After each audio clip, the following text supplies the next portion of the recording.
பழனியில சித்தன் தான் அவரு. சித்தன்கள்ல என்னன்னா, தலையாய சித்தனாக இருக்கிறார். அது ரொம்ப முக்கியமான செய்தி அது.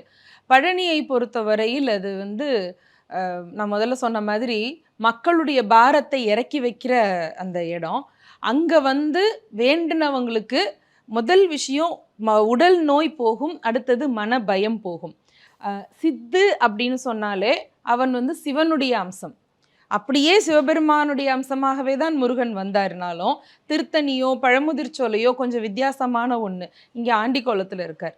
நீங்கள் இந்த உலக வாழ்க்கையில் எதெல்லாம் நமக்கு வேணும்னு நினைக்கிறோமோ அதெல்லாம் வேணும். ஆனால் அதே நேரத்தில் அதில் கொஞ்சம் பற்றில்லாமல் கொஞ்சம் தள்ளி நிற்கிற ஒரு பக்குவம்ன்றது இருக்குல்ல, அதை உணர்த்துறது தான் முருகனுடைய அந்த ஆண்டிக்கோலம் அப்படிங்கிறது. அங்கே எல்லாரும் ராஜ அலங்காரத்தில் பார்க்கணும் அப்படின்லாம் விரும்புகிறாங்க. எதில் பார்த்தாலும் அங்கே சந்தோஷம்தான். எந்த அலங்காரத்துல முருகனை நீங்க தரிசனம் பண்ணினாலும் அது சந்தோஷம்தான். ரகங்கள் பலவிதம், ஒவ்வொன்றும் உலகத்தரம். தமிழக உற்பத்தியில் உங்கள் அனுஜ் டைல்ஸ்.